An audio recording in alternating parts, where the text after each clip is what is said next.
So I want you to picture this. The year is mid-2000 something. Nickelback is the prime example of rock and roll. And me, my sister, and my brother are all sitting around the tube TV, PS2 plugged in, one good DualShock controller, and two crappy Walmart Mad Catz knockoffs loading up our save file of X-Men Legends. Now, being a 90s baby, we were definitely expected to spend a good chunk of the day outside exploring the world, but when it came time to gaming, we would spend hours each day exploring and re-exploring this game, finding all of its secrets in this and its sequel, which was released just a year later. While Raven Software went on to release the debatably better Ultimate Alliance series, it's the success of the X-Men Legend games that we're going to focus on today. For a very specific reason. Now, there are really only a handful of things that I love doing, or media that I'm a total confident fanboy of, but playing video games with friends and the X-Men are undoubtedly very high on their respective lists. As an X-Men fanboy, I have read a few thousand X-Men comics. I know, ladies, please. It's mostly very old stuff, to be fair, and my man-den is X-Men'd out, and I have a few X-Men tattoos as well. And I also feel like sharing a great video game story offers the same feeling as recommending an amazing book or a cult classic film or your favorite TV show. I mean, I've played The Last of Us 5 or 6 times just to share the story with family and friends. That being said, I do want to warn you that this video will be unabashedly biased, but I promise that it won't be without good reason. Now, when it comes to a good couch co-op experience, having a good mix of action, grind, and loot to fight over always made the ARPG a favorite genre in our household, obviously. And while I've become a huge fan of the Diablo series as an adult, and their story revolving around the frailty of humanity, the real and metaphorical demons, and redemption, there's no denying that there have been a number of decisions with that series' story, and their monetization methods that have certainly punched a hole through the armor of the Diablo name. And while Path of Exile and Last Epoch are a couple games that are making moves, I feel like now is as good a time as ever if we're ever going to get a chance to revisit the X-Men Legends franchise. And I feel that especially right now, this franchise has a good number of things going for it that the competition just doesn't have, or at least not to the level that this franchise could have. First of all, the X-Men name carries more weight, especially right now, than the competition has combined. Now, in terms of video games, obviously the first two games were not only positively received in the early 2000s, but thanks to emulation, they still have a thriving community right now. They also spawned the aforementioned Ultimate Alliance games, which still had some of the X-Men in them, but also brought in characters from all over Marvel, and even saw a Part 3 to the series that was released in 2019. However, aside from maybe the Origins Wolverine game, there really haven't been any decent standalone X-Men games released since.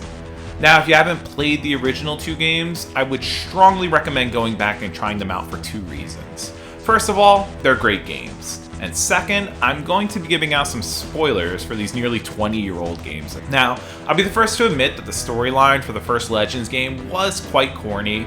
It introduced an exclusive character created specifically for this game's plot, but it still did a good job of laying down the groundwork of the X-Men and their rivals, the Brotherhood, who are both constantly struggling against not only each other, but the humans who also see them as monsters. Throughout the games, you could of course unlock special characters like Iron Man and Deadpool, the latter becoming such a fan favorite for the first game that he almost seemed mandatory moving forward.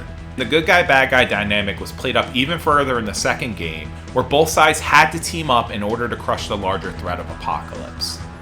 Now, while that game made a bunch of improvements in the graphics, it only took them a year to pump that game out. And in that game's epilogue, we see that Mr. Sinister has not only survived the final attack, but he's seemingly set up to be the villain for the next game, the one that we haven't gotten yet. And this is important, because I feel that even after all this time, Sinister is such an important aspect to this hope for a new game for multiple reasons that we'll get into shortly.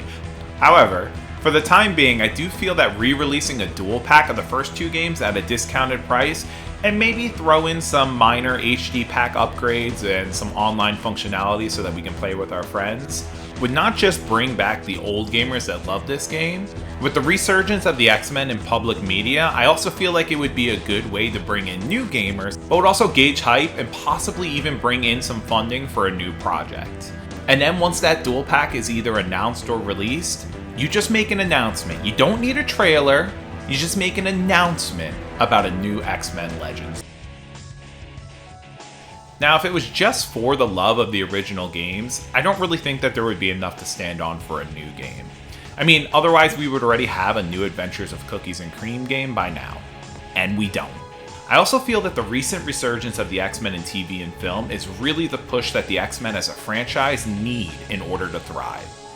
Say what you want about the connected universe that was attempted, it may have had its ups and downs, but it did give us Hugh Jackman as Wolverine and Ryan Reynolds as Deadpool, and one of the most anticipated universe sequels this side of Endgame.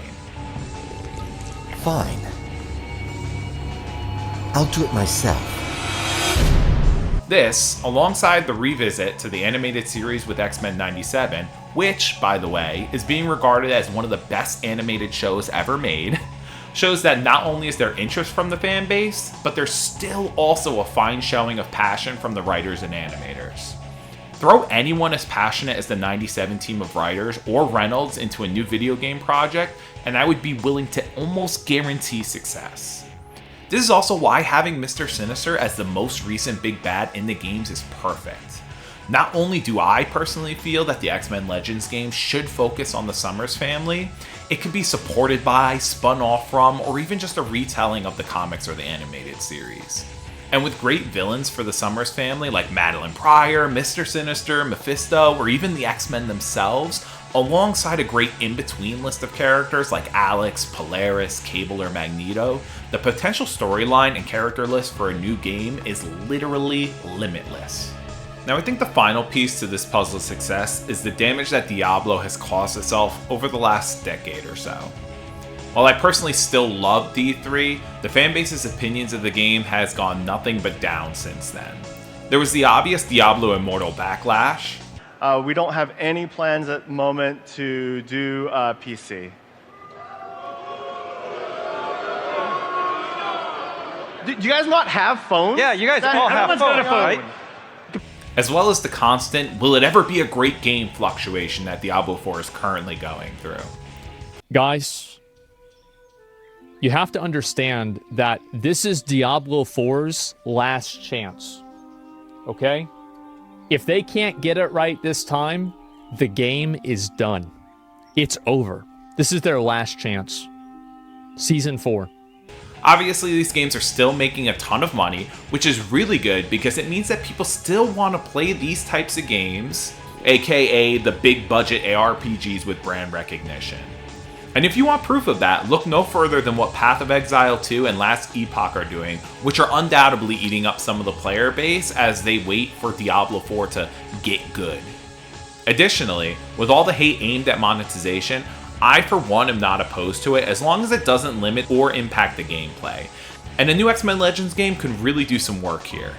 Imagine having a few alternate costumes in-game that are purely cosmetic, a campaign that covers something like the Inferno Saga, and if you don't know about that, go read up on it, it's an absolutely amazing arc. And then end the storyline with a tease for either Strife's storyline continuation, maybe the Phoenix Power is coming, or another Magneto attack. And then you can monetize skins for how many ever X-Men you have in the game at that point. I mean, it could be somewhere between, you could have somewhere near 20 or 50 X-Men in the game. And then you could launch expansions for all those additional storylines for years. And there's obviously still storylines going in the comics right now. You could even offer little future bite-sized pieces, something like what Overwatch 2 was trying to do with their smaller bite-sized DLC, and you could have storylines that tease Gambit's future, and maybe in that you play a shorter little storyline where you can unlock a skin for Gambit through progression, or maybe even a good cop, bad cop team-up with Colossus and Bishop. You know, something like smaller stories for a smaller price tag in between DLCs. And I mean, I could literally go on all day about this, but none of it really matters if they can't get the game itself right. I personally feel that the game would need to have an aesthetic that works first and foremost. While the aforementioned ARPGs do have this very gritty look and feel to them, it's obviously something that's working for them. And while I don't mind the style that they did in Ultimate Alliance 3, I do think that a new Legends game should probably instead adapt the grimy look, similar to how the opening cutscene for the first Ultimate Alliance looked. And what would help Legends 3 stand apart, though, would be the flash of colors that the X-Men themselves bring and their gauntlet of powers, which would really pop in front of a dark and drab backdrop. I mean, think of Nightcrawler bamfing around some post-apocalyptic city, or maybe Beast swiping and slashing through nightmarish enemies. The way that they could interlace Flash over that toned-down aesthetic could be the breath of fresh air that really helps this game stand apart from its contemporaries.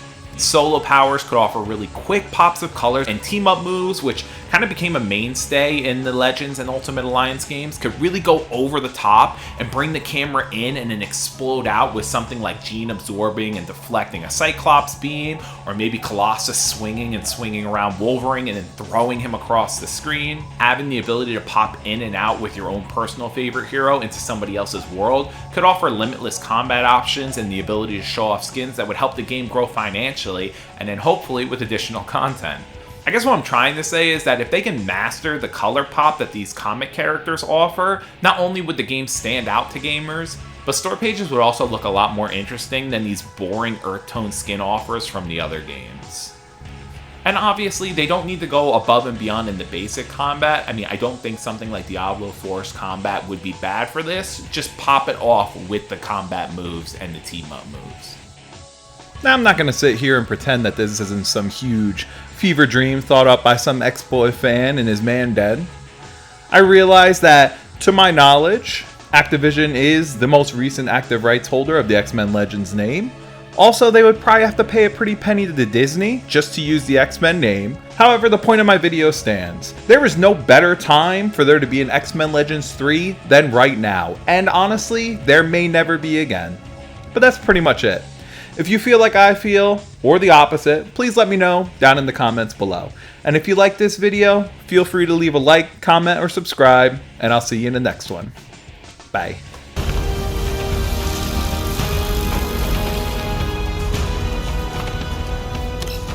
To me, my X-Men